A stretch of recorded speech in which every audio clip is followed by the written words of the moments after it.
Are you ready to learn the 3 secrets to launching a successful podcast? Hi, I'm Bill, a recent client of the Podcast Mogul. If you've been thinking about starting a podcast but aren't sure where to begin, he's got you covered. He is hosting a free webinar where he will share the 3 secrets that can help you launch, grow, and monetize your podcast without any fancy equipment or technical headaches. Click the link in the show notes to save your spot now and let him help get your podcast off the ground. Such thing. So until we recognize that and be grateful that we have good support system and who your people are that you can lean on, I'm in trouble. I need help. I need somebody to get my back here. And that's what my mom does. Welcome back to Invest in Yourself, the Digital Entrepreneur Podcast. I am, of course, your host with the most, Phil Better. And in today's episode, we have Jennifer Cobb, a former NFL cheerleader who used her platform to start a non-profit organization called Teamgatewaytoacure, which helps people with Parkinson's disease. So in this episode, you're going to hear about her struggles with Parkinson's, how the NFL actually helped her launch this, and who else she's been working with, some big names such as Michael J. Fox. But with all that said, let's jump into the interview and hear from Jennifer herself. So, Jennifer, who are you? Well, I'm Jennifer Cobb, born and raised from Chicago. I am currently now in St. Louis, Missouri. I graduated from SIU Carbondale in dietetics, moved to St. Louis and worked at Cardinal Glennon Children's Hospital for many years as a dietitian.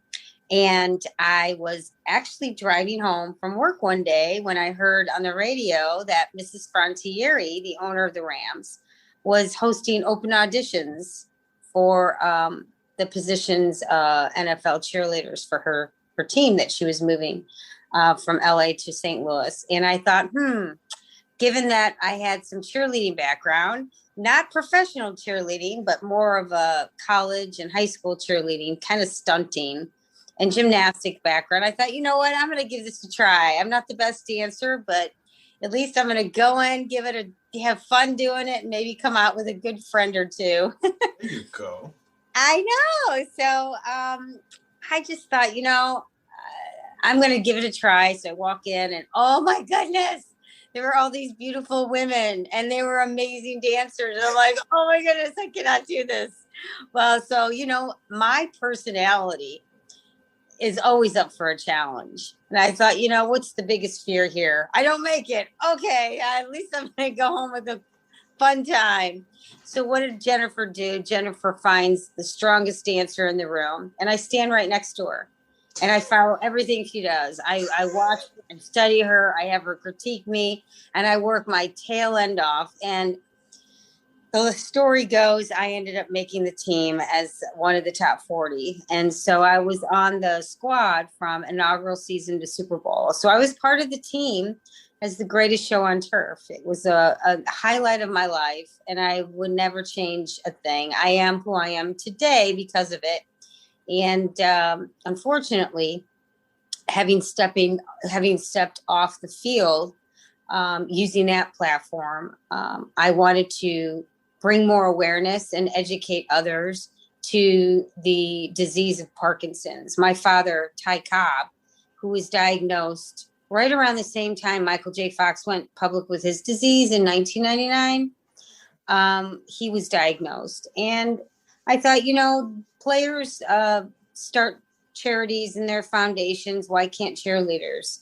I have a wonderful network of people. The NFL has been nothing but supportive of my efforts. And having the last 15, 20 years of amazing network of people in terms of coaches and players and cheerleaders and all the people that you meet along the way. I am what I am today. The foundation is what it is today because of all the people, all the teamwork that went behind the scenes to get Teamgatewaytoacure to where it is today. And what we do is we are a resource of education. We started raising a lot of money for Michael J. Fox's foundation for research, which is great. But until we do have a cure for Parkinson's, Alzheimer's, dementia, ALS, MS, Lewy bodies, all of the brain diseases, brain cancer, concussions.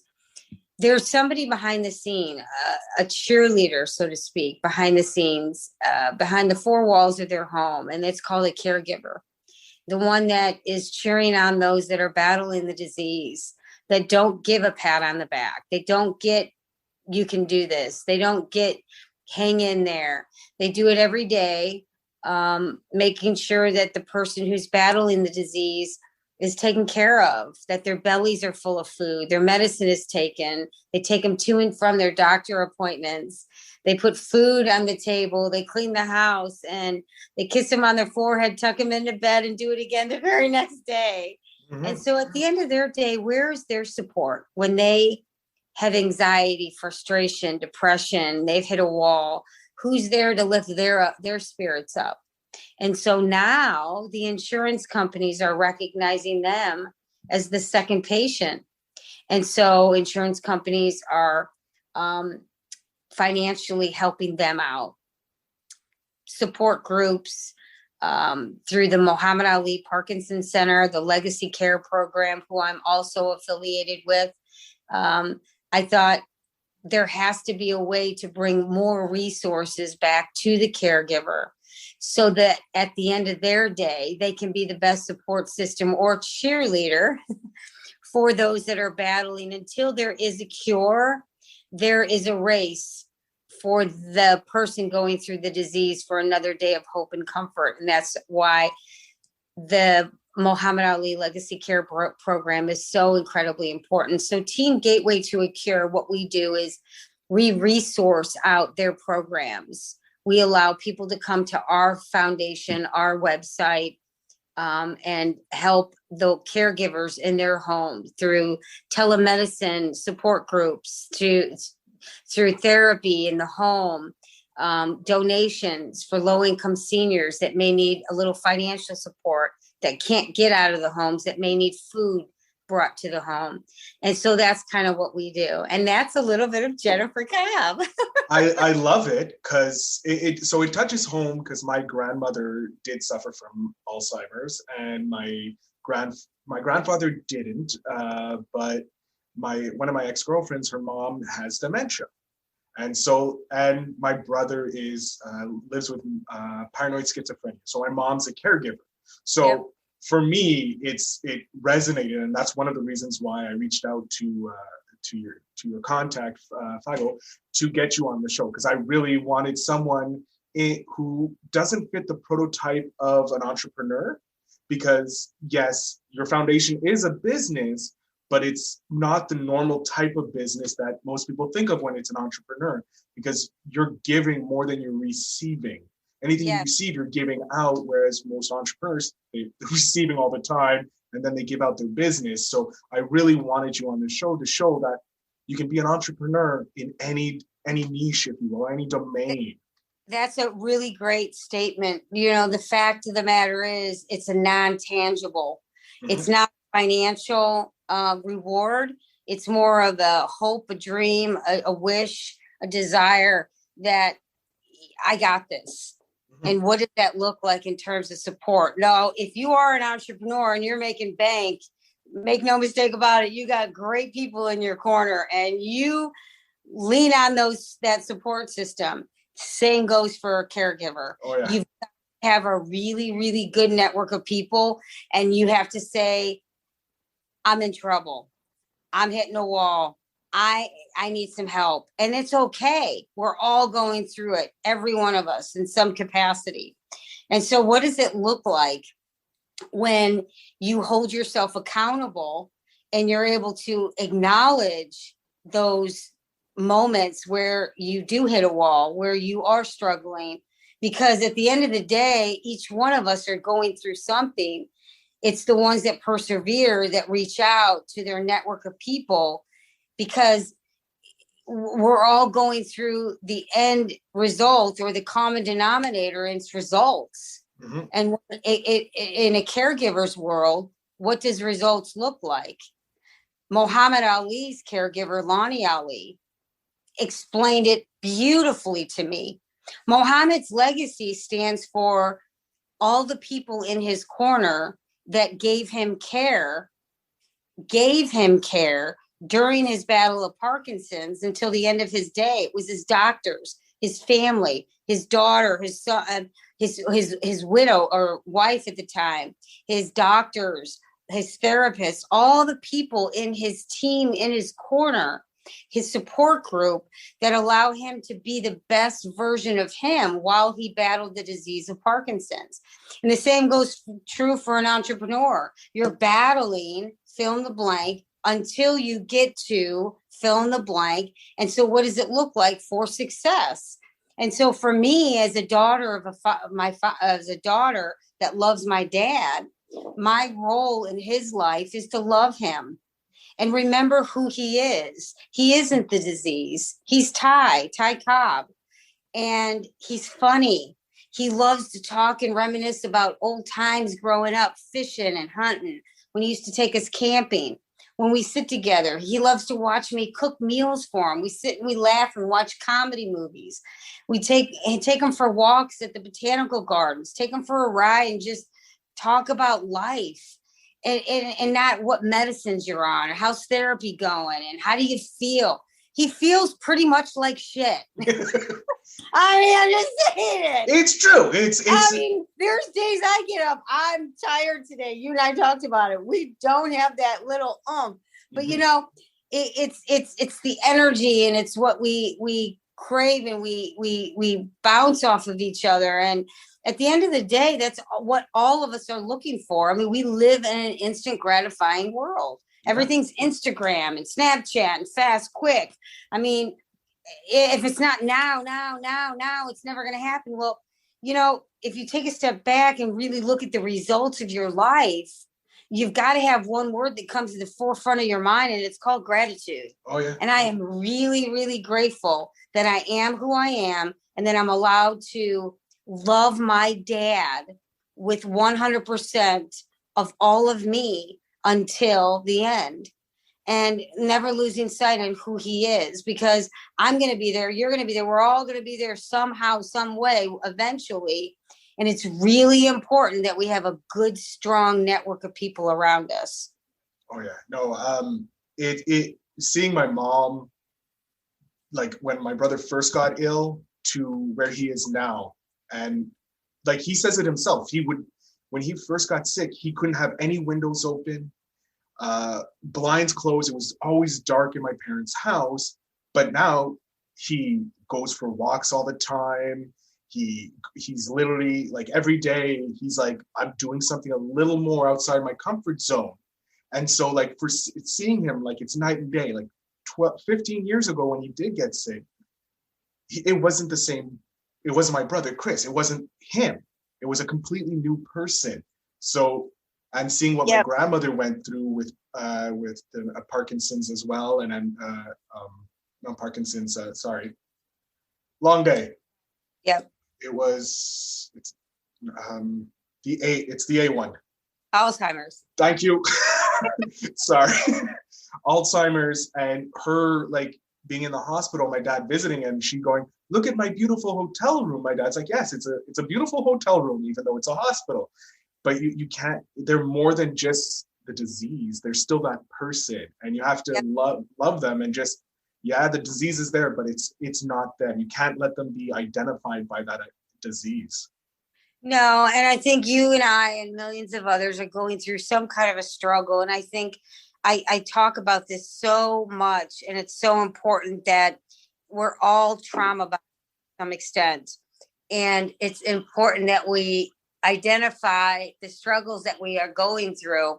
And when you get together with your buddies, your dudes, what do? You do talk. You have language. You guys do talk. You talk about the things you're going through in life. Same with girls. We girl talk. We talk about, girl stuff. Same things with my dad. Like when my dad's around his buddies, sometimes they're all going through the exact same struggles in life, and they get each other's language. And sometimes that's more comforting than what the doctor says in the office. Not that the doctor stuff is not important. Absolutely, the doctor stuff is important.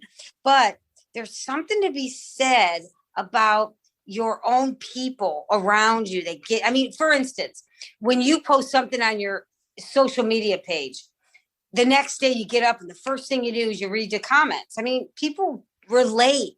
It's relevant. It's current. They understand what you're going through. And so those comments kind of get you through your day. People need each other's stories. Each one of us have one. And we need to go back to sharing each other's stories so we can lift each other up and we are not perfect, because if there is at the end of the day a perfect trophy award system that I can be nominated, damn it, I want that trophy, because I think I'm going through the worst struggle in life. But I mean, just our Mother of the Year, I think I earned it. I want the Mother of the Year award. It doesn't exist. No. There's no such thing. So until we recognize that and be grateful that we have good support system and who your people are that you can lean on, I'm in trouble. I need help. I need somebody to get my back here. And that's what my mom does. I need help, guys. And so maybe you live far away. Maybe you have some emotional history. You know, oh, well, where was Dad when I was going through Little League? He never showed up to any of my football games. Now I'm trying to start a family and a company. And where was he when I was doing this and that? Now he wants me to stop my life and take care of him or her. You know, how do you let go of that emotional history of the past and meet the person where they're at? Mm-hmm. Because that person who's in their 60s, 70s, 80s battling a disease is not the same person they were going through life. And good for you, because you don't have to be that way. And that's a great gratitude moment, because your children and other people that see you persevere out of that, get through it and say, you know what, I'm going to grow from this. I'm going to grow. There's growth involved. And so I think the thing I'm trying to instill and try to teach people and get them to understand that caregiver comes in so many different packages. You can be a grandparent taking care of grandkids. You can be an adult child like you and I taking care of mom and dad. You can be an older sibling taking care of younger siblings. You can be a mother, a single mother taking care of kids and also battling cancer, caring for yourself, also taking care of your parents. So caregivers come in many different packages. It does not just about Parkinson's, Alzheimer's, dementia, brain cancer, MS, all of the things that we battle in life. Caregiver comes in so many different packages. And I think it's really important that there's a million ways to be a really good brother, father, friend, mother, uncle, caregiver. And so if you say, well, I live too far away, or I'm just not ready yet because I have some emotional history, there's a million ways. I mean, good thing for telemedicine or technology. We can talk through Zoom. Good thing that we have Uber, Eat. You can order a meal and have it sent over. You and I both have had a little taste of what caregivers' lives are kind of like during quarantine. Very quiet. That's their life every day. And so they don't have people coming over, knocking on their door, ringing their doorbell and bringing food. And so there's always a gratitude part in your mind, in your heart, to just give a little bit.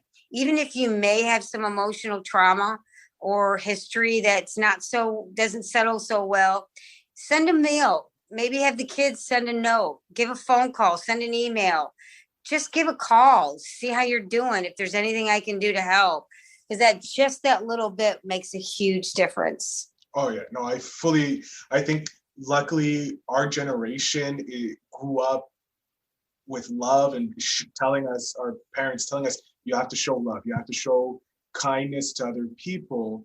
And it's just now just permeating, because we're growing up, we're coming into the world, and we're like, no, we don't want this anger, we don't want this hate anymore. Let's bring in more love. Let's show the value of being full of gratitude for what we have and who we are as people. And that is something really important, because that person who gives you your coffee at the Starbucks, that's a caregiver, because they're giving you that little boost you need. Yeah, and you hit a really good point, Phil, because the generation now is very philanthropic.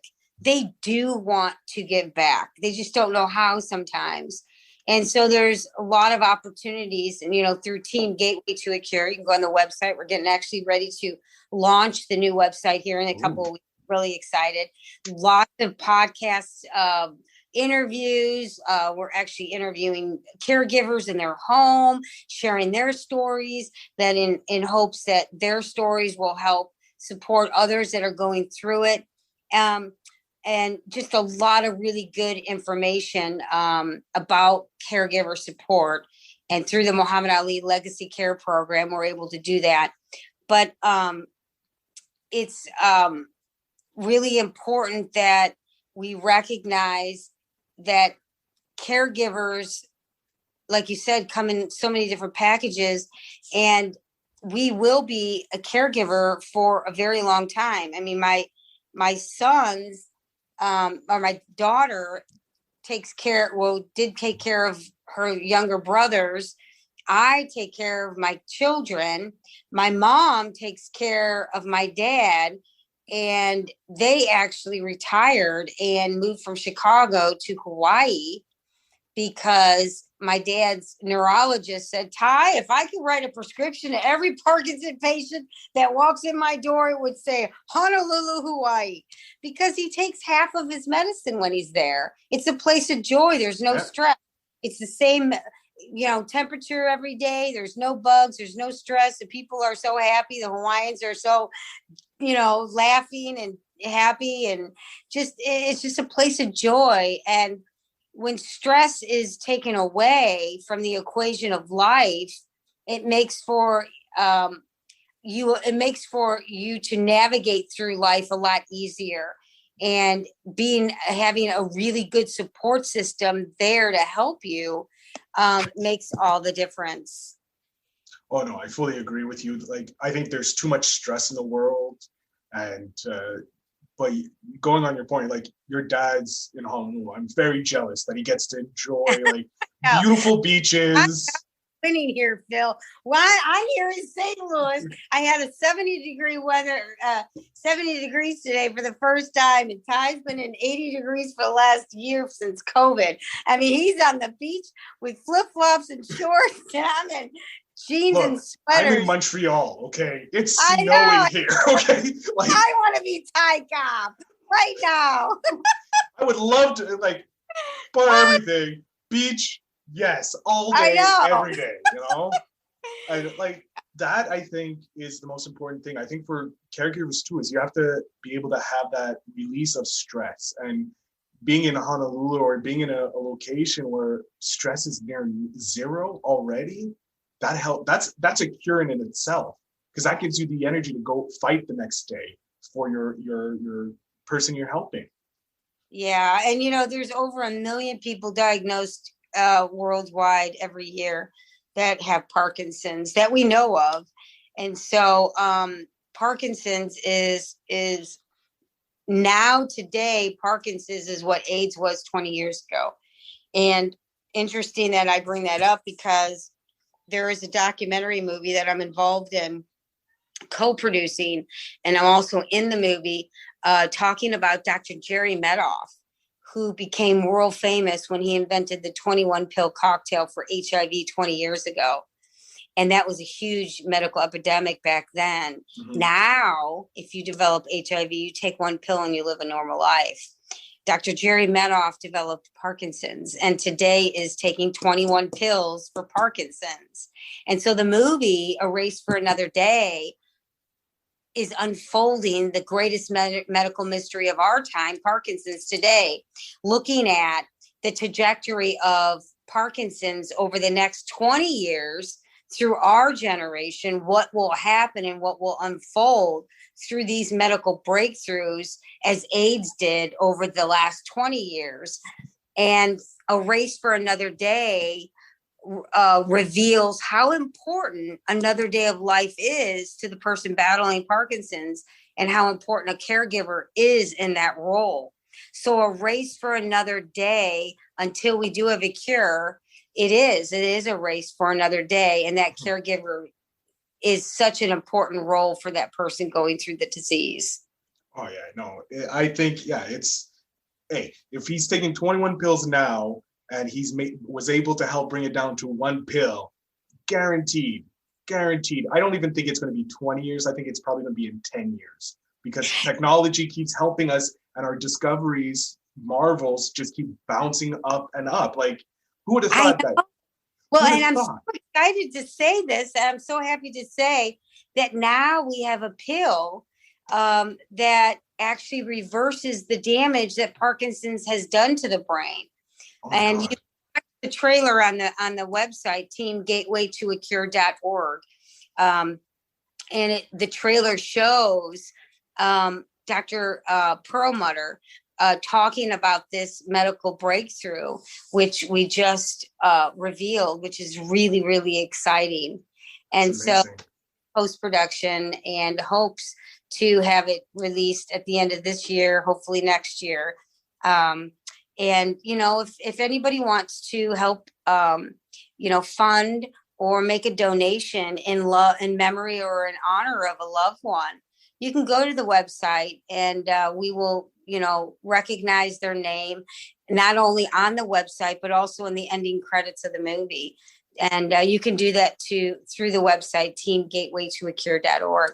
See, that's a huge, as someone who loves donating to these amazing causes, not just, Greenpeace and this, but something that has affected me deeply as mental illnesses have, because Parkinson is an illness of the brain.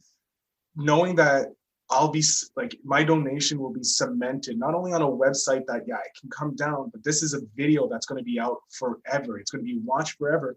And my loved one, or even myself, if I'm not as a caregiver, but if I do suffer from that, I'll be there forever and I'll be remembered. My legacy will be there. For my loved one, their legacy will live on. And I can be very proud of that because I helped, find that cure that could save someone else's life. Absolutely. And this movie is so incredible because Dr. Jerry Medoff was an amazing man. He uncovered the biggest breakthrough medical mystery of our time, and that was AIDS. And it was killing people 20 years ago. And there's footage of Tom Brokaw and some of the, iconic members of the media announcing all of this and talking about it, like COVID today. Yeah.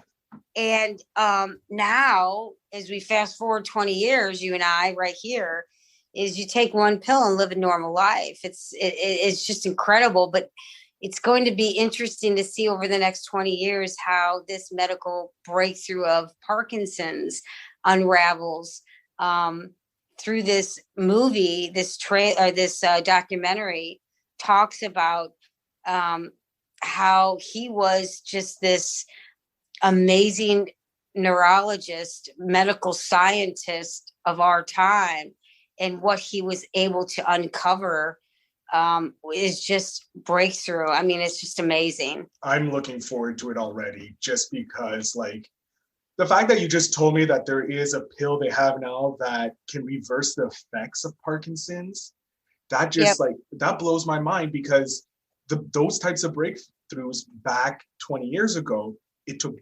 years to get to that point. And here we are, we're not even at the halfway point from when it's really the Parkinson's has hit, and we already have this pill that can help reverse some of the effects.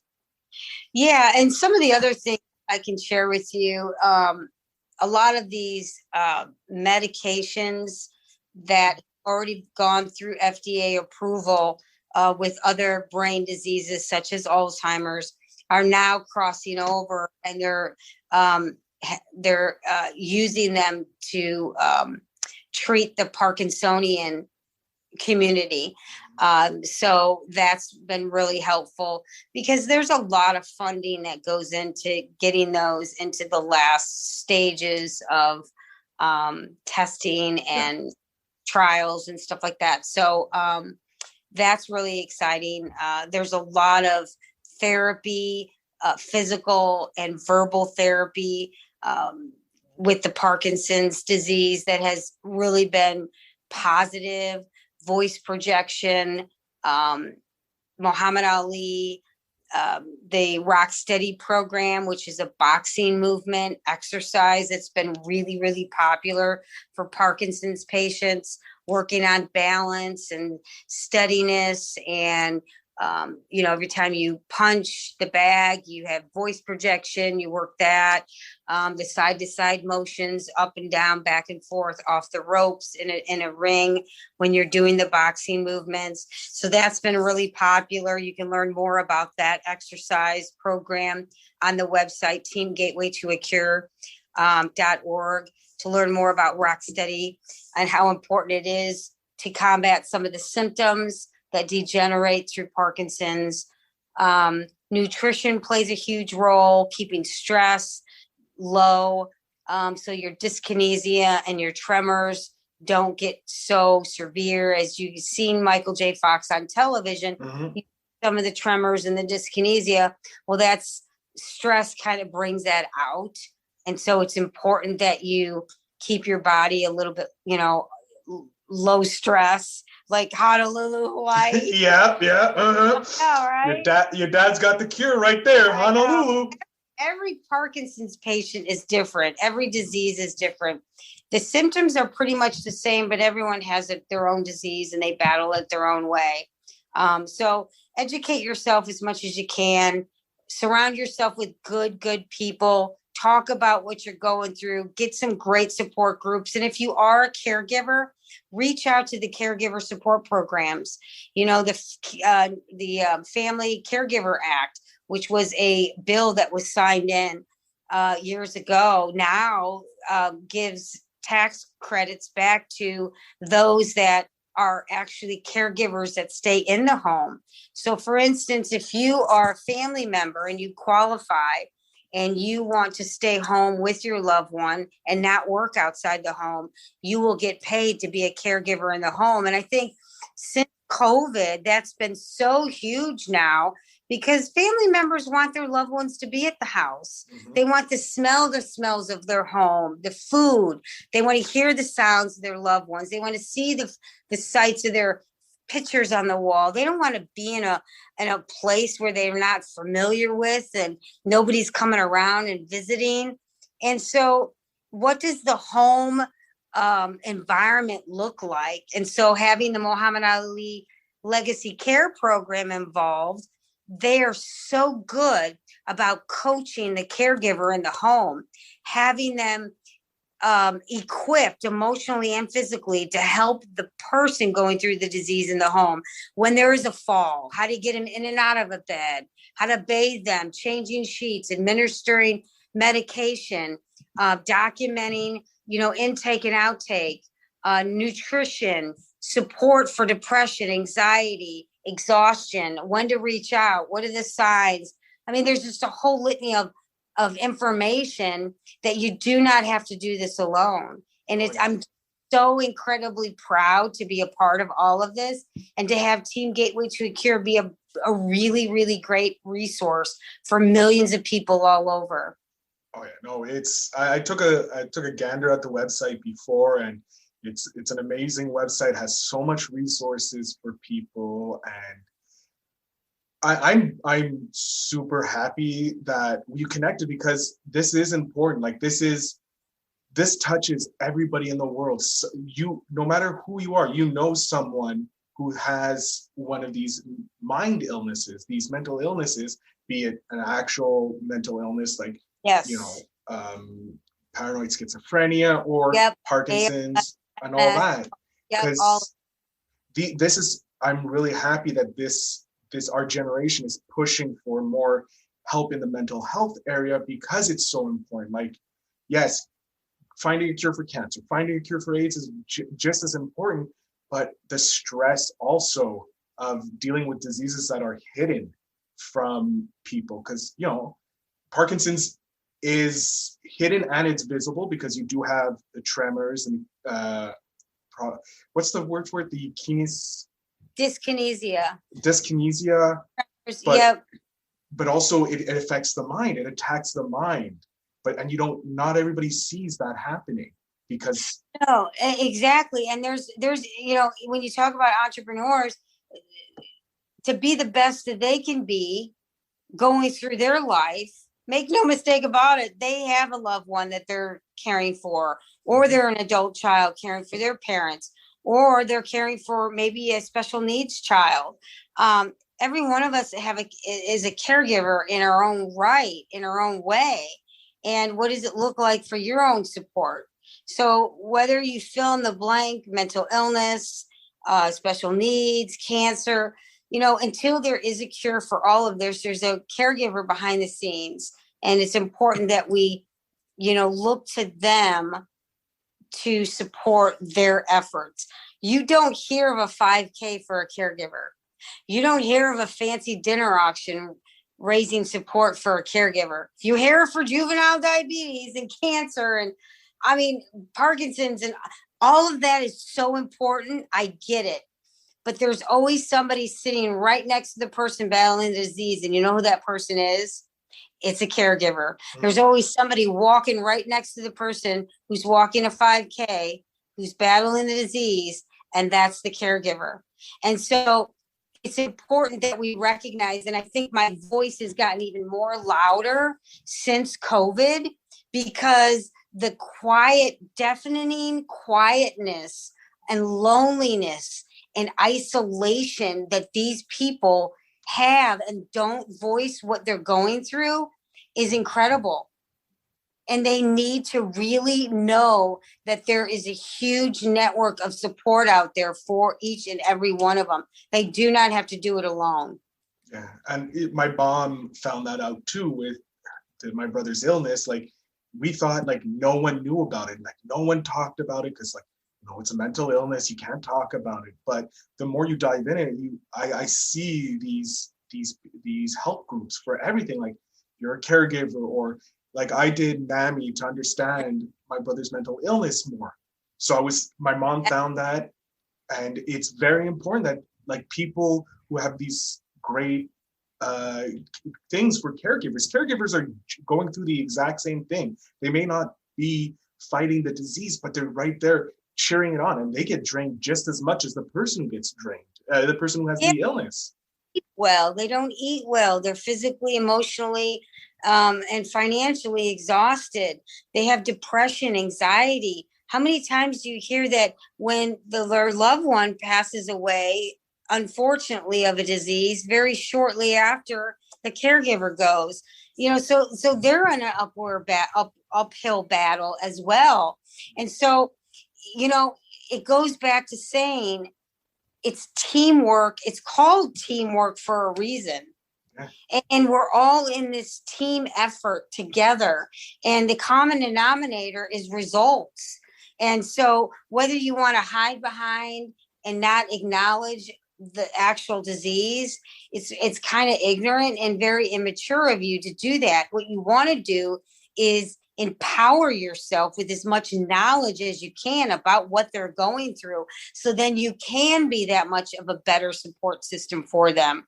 So then you can give them more hope and comfort. So then when you are around them, you're not tippy-toeing around and making them not functionable, because you don't want to enable the disease. You want to encourage and give them confidence that they can battle and get through this. And my uncle Dave, I just got an email from him. He was diagnosed 7-8 months ago with stage 4 stomach cancer. Just got an email. Cancer's gone. Good. The doctor gave him a death sentence. Either go through chemo, you're going to get killed because the chemo is going to kill you, or we're going to go ahead and take your stomach out and you're going to be liquid diet for the rest of your life. He's like, nope, I'm going to go through it. If it wasn't for the consistency of all of his caregivers in his whole group, in his network of group, his loved ones, his nephews, his nieces, his brothers, his sisters, all of the people in his network, he said in his email he would not be alive today. There is such magic that your brain has on the effect of your life. I'm telling you, it is so magical. It's awesome. And I want, if I can have anyone who is out there listening, you are not God Jr. You cannot do this alone. You need to reach out to other people. And good for you for saying that, because look how much stronger you are when you have a great team behind you. Oh, yeah. Every entrepreneur does not get there purely by themselves. It's not gut. Gut doesn't get you there. I mean, gut starts the race. Right. Gut starts the race, but you need. Yeah, it does. And I tell these the kids that come in, well, how come you made the team? I didn't make the team because I was the best dancer. And Tom Brady does not win 7 championships because he's got a great arm. There's a lot that goes into it. He's coachable. He's got great camaraderie with other teammates. He's hard worker. He's got a dietitian. He's got a mental coach. He's got good coaches. He's got good team. I mean, it's teamwork. Every player, every cheerleader, every entrepreneur, every person doesn't get to the top by purely gut. It's not all guts and glory. It's a lot of work and consistency and a good network of people around you. And if the takeaway today from this podcast with anything that I have said, I would say number one thing is find out who your people are.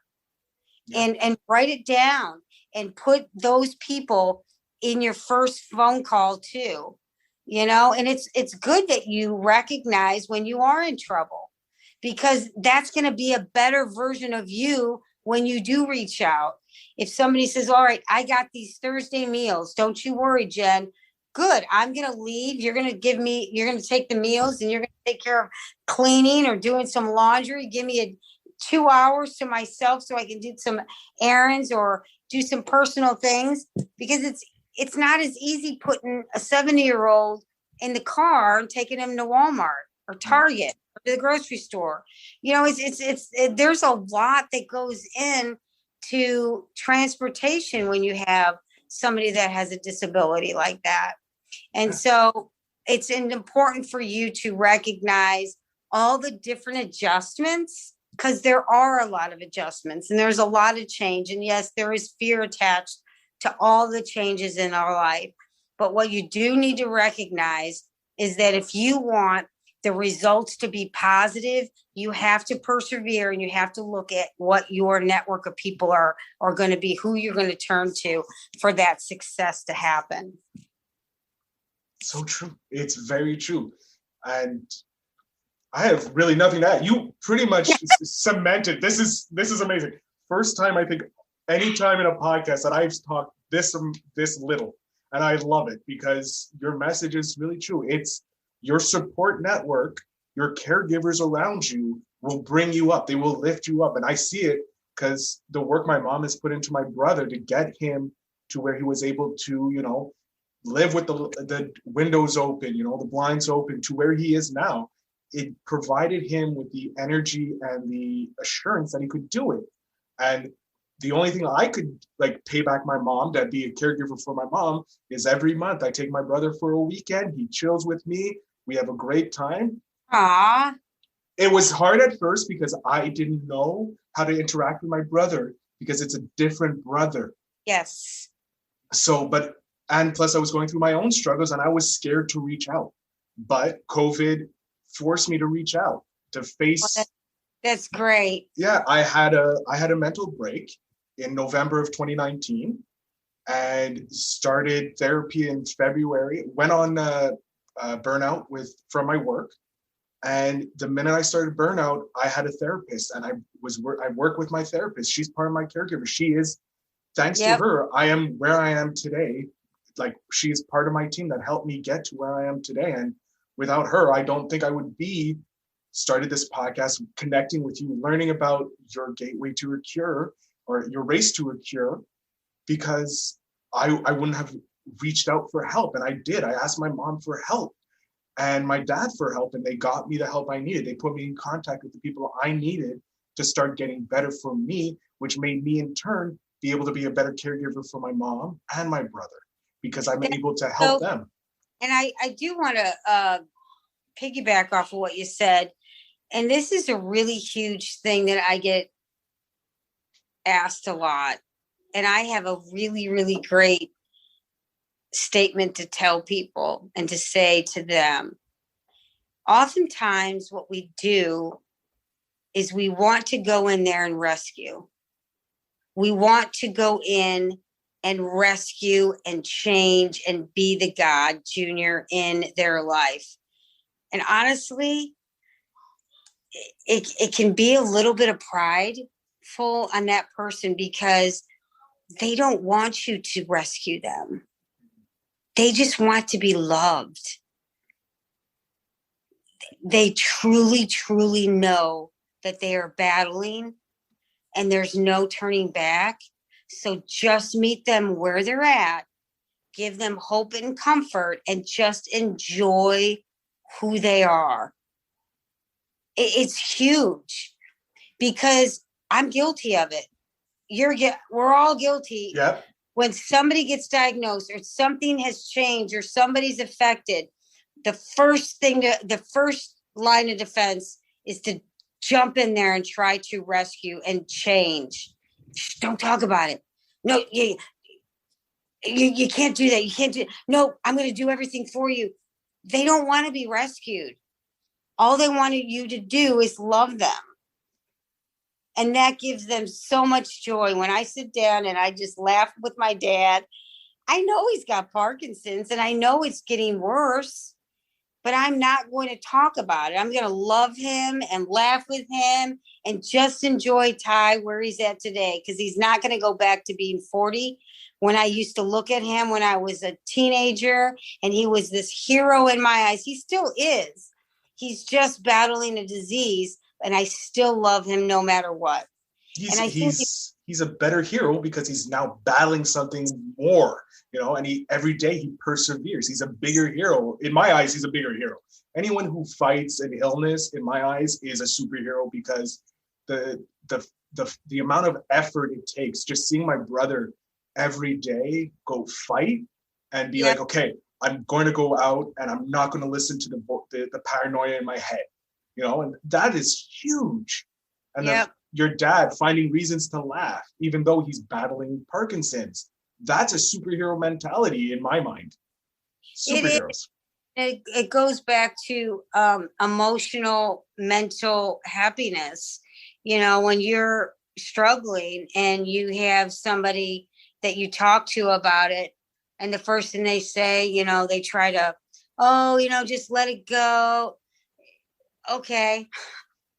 I really don't want to hear that. Like, just forget about it or just let it go.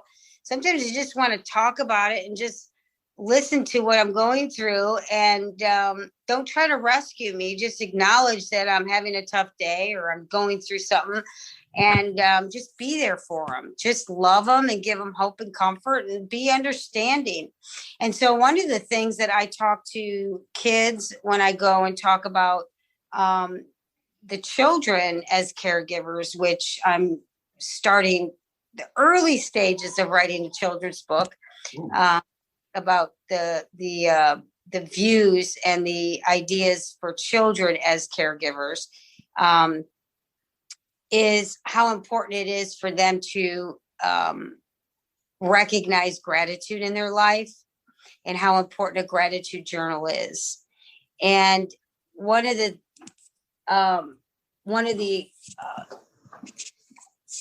things that I have them doing is writing in a gratitude journal over the course of 4 to 6 weeks.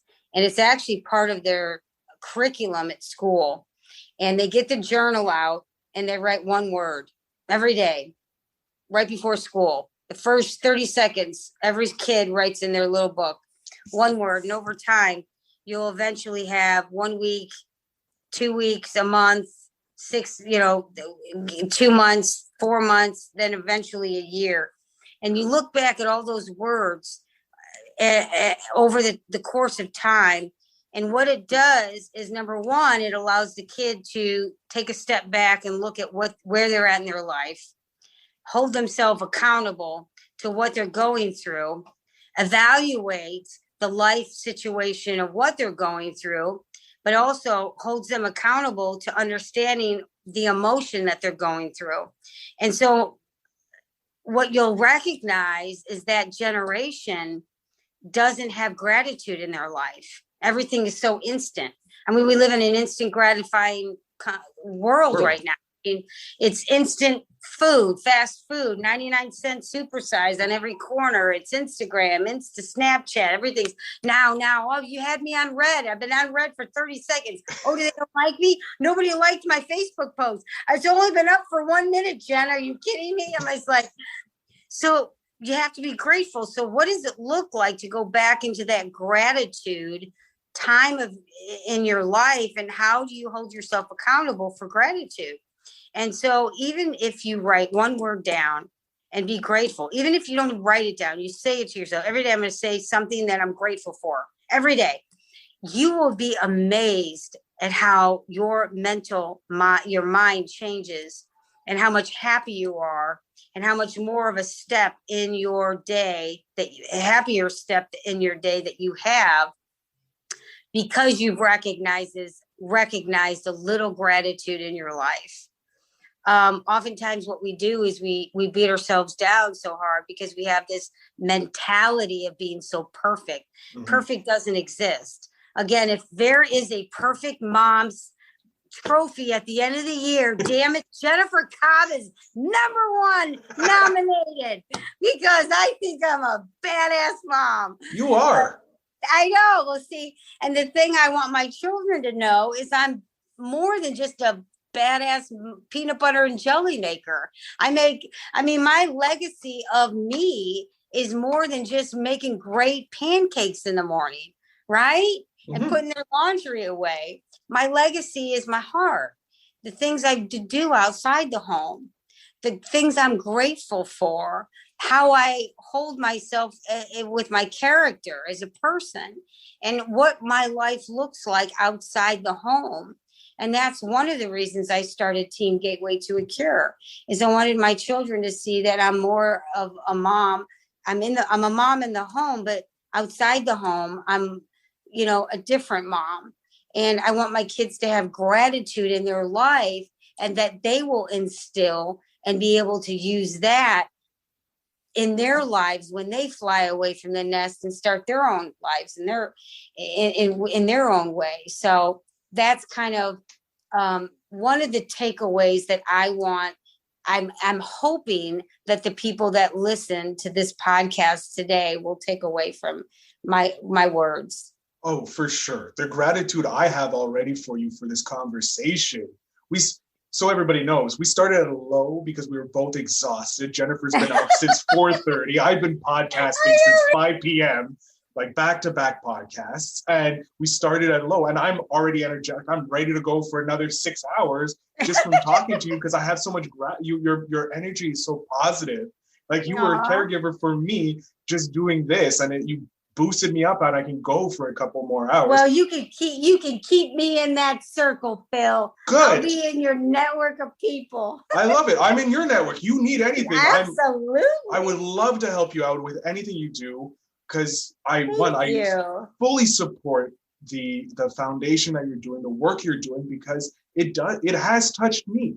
Directly touched me, and that means a lot to me. Thank you so much. So Jennifer, I'm going to give you, we're coming up already on an hour, which I didn't even think we would hit 30 minutes, and here we're at an hour already.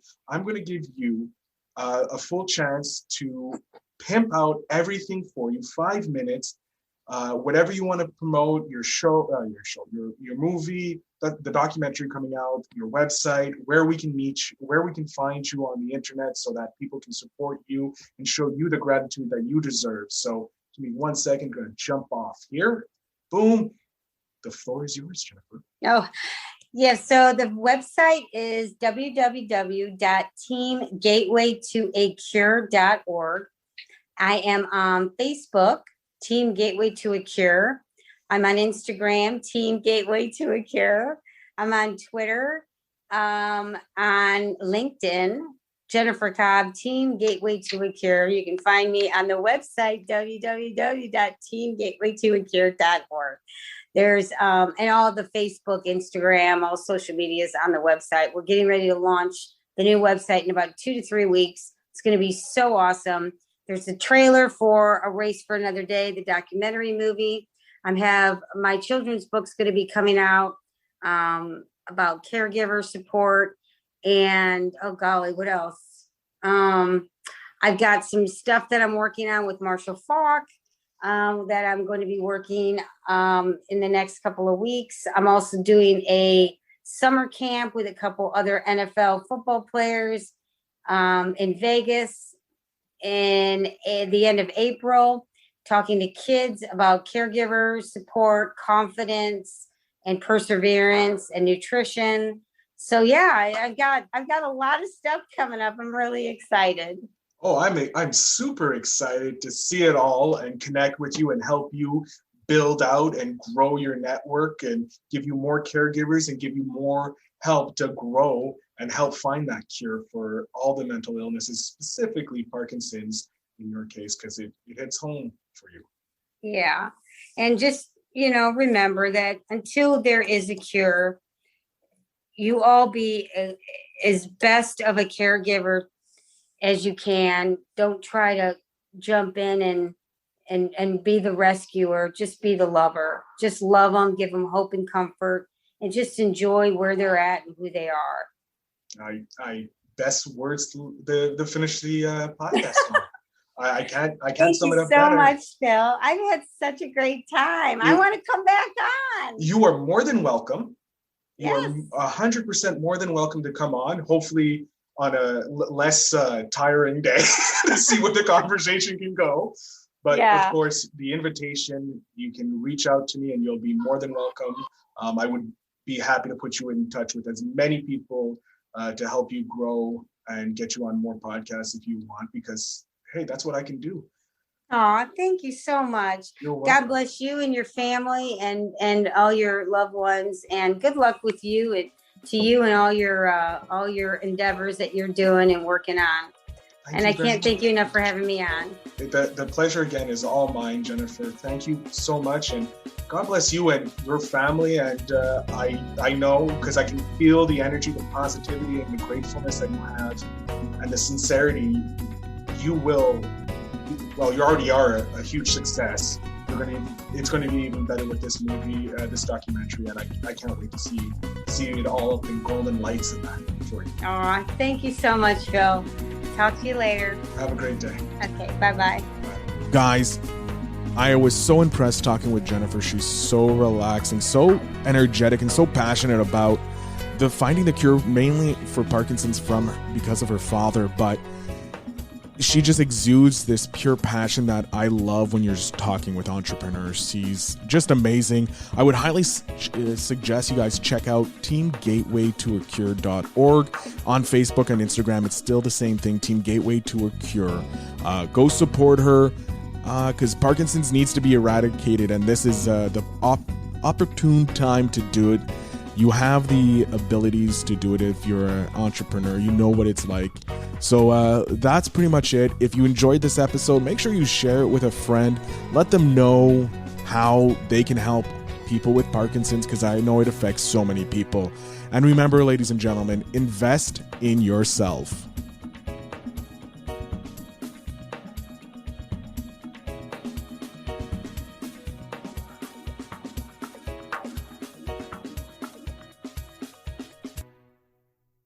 Thanks for tuning in. Now it's time to take the next step. When you're ready to dive deeper into how to launch, grow, and monetize your podcast, Phil's got something special for you. Join him for a free webinar where he'll reveal the 3 secrets that have helped countless entrepreneurs succeed in podcasting. Click the link in the show notes to save your spot, and let's turn your podcasting dreams into reality.